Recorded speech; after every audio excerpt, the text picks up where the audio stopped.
తెలంగాణ రాష్ట్ర ప్రజలందరికీ అంతర్జాతీయ పత్రికా దినోత్సవ శుభాకాంక్షలు తెలియజేస్తా ఉన్నా. పాత్రికేయులు, జర్నలిస్టులు ఈరోజు సమాజంలో జరుగుతున్నటువంటి అసమానతలు తగ్గించడానికి, ప్రజా సమస్యలను నిర్భయంగా తెలుసుకొని ప్రభుత్వాలను ప్రశ్నిస్తూ ప్రజల్ని చైతన్యం చేయడమే బాధ్యతగా క్యూ న్యూస్ వేదికగా 15 సంవత్సరాలుగా ప్రభుత్వాలు చేసినటువంటి దోపిడీని కళ్లకు కట్టినట్టు క్యూ న్యూస్ వేదికగా తెలంగాణ ప్రజలను చైతన్యం చేసి ఈరోజు ప్రజా పాలన ప్రభుత్వాన్ని, కాంగ్రెస్ ప్రభుత్వాన్ని అధికారంలోకి తీసుకొచ్చిన దాంట్లో క్యూ న్యూస్ చాలా ఇంపార్టెంట్ రోల్ పోషించింది. ఆనాడు ఉన్నటువంటి దొరల పాలనలో మాట్లాడలేని పరిస్థితి. ఆ సందర్భంలో పవర్ ప్లాంట్ ప్రెజెంటేషన్ అయితేంది,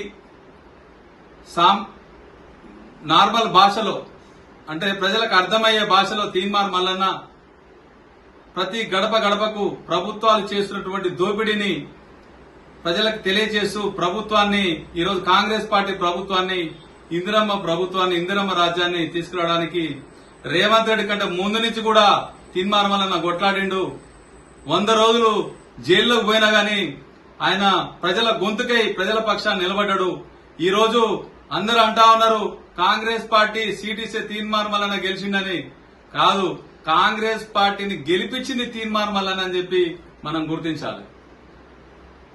ఈరోజు 11 నెలల పాలనలో కాంగ్రెస్ ప్రభుత్వ పాలన చూస్తే తీన్మార్ మల్లన్నకు క్యూ న్యూస్ కి నచ్చక ప్రజల పక్షాన్ని ఈరోజు కొట్లాడుతా ఉన్నాడు. అంటే మల్లన్న పదవుల కోసమో క్యూ న్యూస్ ప్రభుత్వం కోసమో పనిచేయదు, ప్రజల కోసమే పనిచేస్తుంది అనేది ఇది మనకు నిదర్శనం. కాబట్టి ఎవరైనా విలేకరులు, జర్నలిస్టులు జీతాలు తీసుకోకుండా, వాళ్ళ పెళ్ళాం పిల్లల కోసం ఆలోచించకుండా సమాజం కోసం ఆర్నిశలు పాటుపడుతున్నటువంటి సైనికులు వాళ్ళు ఈరోజు జర్నలిస్టులు. రాజకీయంగా, ఆర్థికంగా, సామాజికంగా ప్రజల్ని చైతన్యం చేయడమే ఉద్దేశంతో వారు నిత్యం కొట్లాడుతూ ఉన్నారు. కాబట్టి వాళ్లకు ప్రభుత్వాలు గుర్తించి వాళ్లకు ఏదైతే ఎలక్షన్ల ముందు హామీలు ఇచ్చినామో, ఇళ్లు కట్టిస్తా అన్నాం, హెల్త్ కార్డులు ఇస్తా అన్నాం, వాళ్లకు ఉద్యోగ భద్రత కూడా కల్పిస్తామని చెప్పిన సందర్భాలు చాలా ఉన్నాయి. ఈరోజు జర్నలిస్టులు వాళ్ళ జీవితం మొత్తం సమాజం కోసం అర్పిస్తున్నటువంటి సందర్భాలు. ఈ రోజు ఉద్యోగం చేసుకుంటే జీతం వస్తుంది, వాళ్ళ పిల్లలు బతుకుతారు. కానీ వాళ్ళ ఉద్యోగమే ఈరోజు సమాజం కోసం అంకితమైన పరిస్థితి ఈరోజు తెలంగాణ రాష్ట్ర వ్యాప్తంగా కొనసాగుతా ఉంది. కాబట్టి వాళ్ళని గుర్తించి వారికి అన్ని రంగాలలో జర్నలిస్టులను గుర్తించి అవకాశాలు ఇవ్వాలి. తీన్మార్ మల్లన్న కూడా జర్నలిస్టు, ఆయన ఎమ్మెల్సీ అయిండు. రానున్న రోజుల్లో బీసీలంతా కూడా తీన్మార్ మల్లన్నని ఎత్తుకొని చట్టసభలకు ఇంకా ఎక్కువ అవకాశాలు ఇవ్వడానికి కూడా ప్రయత్నం చేస్తాం. ఎందుకంటే మొన్న మనం చూస్తా ఉన్నాం, బీసీలు 60% పైగా ఉన్న బీసీలకు అన్ని రంగాలలో అవకాశాలు తగ్గుతా ఉన్నాయి. ఈరోజు పారిశ్రామికవేత్తలు అగ్రవర్ణ పాలకులే, ఆధిపత్య కులాలే, రాజకీయ రంగంలో వాళ్లే ఉన్నారు, అన్ని రంగాలలో వాళ్లే ఉన్నారు. కనీసం కష్టపడి చదువుకొని ఉద్యోగాలు సంపాదించుకుందామంటే ఇప్పుడు 10% ఈడబ్ల్యూఎస్ తీసుకొచ్చారు. 2% ఉన్నటువంటి అగ్రవర్ణాల్లో ఉన్నటువంటి పేదలకు 10% రిజర్వేషన్లు ఇచ్చి మా నోటికాడ కూడిన మా బిడ్డల భవిష్యత్తుని లాగేసుకుంటా ఉన్నారు. ఈరోజు 29 జీవో తీసుకొచ్చారు. 90 మార్కులు వచ్చినటువంటి మా పిల్లలకు ఉద్యోగాలు రావట్లేవు, కానీ 50 మార్కులు వచ్చినటువంటి మీ పిల్లలకు ఉద్యోగాలు వచ్చే పరిస్థితి ఉన్నది. రాజకీయ రంగంలో మీరే ఉన్నారు, ఎంపీలు, ఎమ్మెల్యేలు, మంత్రులు, సీఎంలు మీరే. కనీసం ఉద్యోగాలు కూడా ఈరోజు దొరకని పరిస్థితి. ఆనాడు తెలంగాణ ఉద్యమం ఎందుకు తెచ్చుకున్నాం? మన ఉద్యోగాల ఆంధ్రోడు దూసుకుపోతుందంటే ఆ రోజు ఉన్నటువంటి బహుజనులు, బీసీలు, ఎస్సీ, ఎస్టీలు అందరూ కూడా కొట్లాడి తెలంగాణ తెచ్చుకుంటే దొరల పాలైపోయింది. ఈ రోజు ఆ దొర గడియలను బద్దలు కొట్టాలని చెప్పి మనమందరం కొట్లాడి కాంగ్రెస్ ప్రభుత్వాన్ని తెచ్చుకుంటే ఇంకో దొర రాజ్యం వెళ్తా ఉన్నాడు. మన బతుకులు బాగుపడాలన్నా, మన జీవితాలలో వెలుగులు నిండాలన్నా జర్నలిస్ట్ మిత్రులు, పత్రికా మిత్రులు, పాత్రికేయులంతా కూడా సమాజాన్ని చైతన్యం చేయాల్సిన బాధ్యత వాళ్ళ భుజాన వేసుకున్నారు. కాబట్టి వారందరికీ ఈ అంతర్జాతీయ పత్రికా దినోత్సవం సందర్భంగా వారందరికీ కృతజ్ఞతలు, పాదాభివందనాలు తెలియజేస్తా ఉన్నా.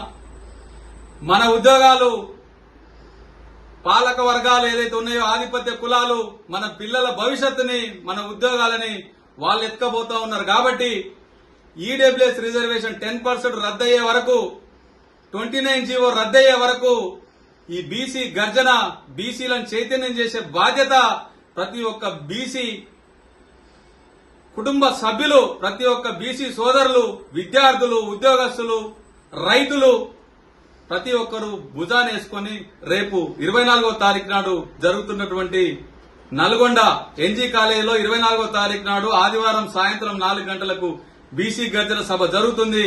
దానికి ముఖ్య అతిథిగా మన తీన్మార్ మల్లన్న గారు వచ్చేస్తాడు.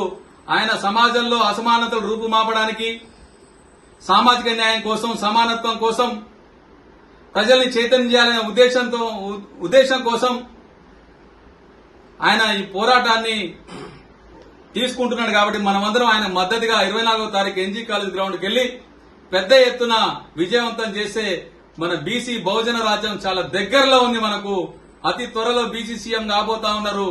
బీసీలు ఎవరైనా ఒకటే. ఈ రోజు మేము ఏ ఒక్క కులానికో, ఏ ఒక్క మతానికో వ్యతిరేకం కాదు. మేము ఏమంటా ఉన్నాం, ఓసీలలో ఉన్నటువంటి 2% బీదలకు రిజర్వేషన్లు ఇవ్వండి, మేమేం వద్దంటలేం. కానీ ఈడబ్ల్యూఎస్ వంక పెట్టుకుని ధనికులు ఎవరైతే ఉన్నారో ఈ సర్టిఫికెట్లు లక్షల రూపాయలు పెట్టి కొనుక్కొని ఈరోజు అగ్రవర్ణాల్లో ఉన్నటువంటి బీదలు కూడా అన్యాయం చేసే పరిస్థితి ఉంది. ఈ రోజు మా ఉద్యమానికి అగ్రవర్ణాలను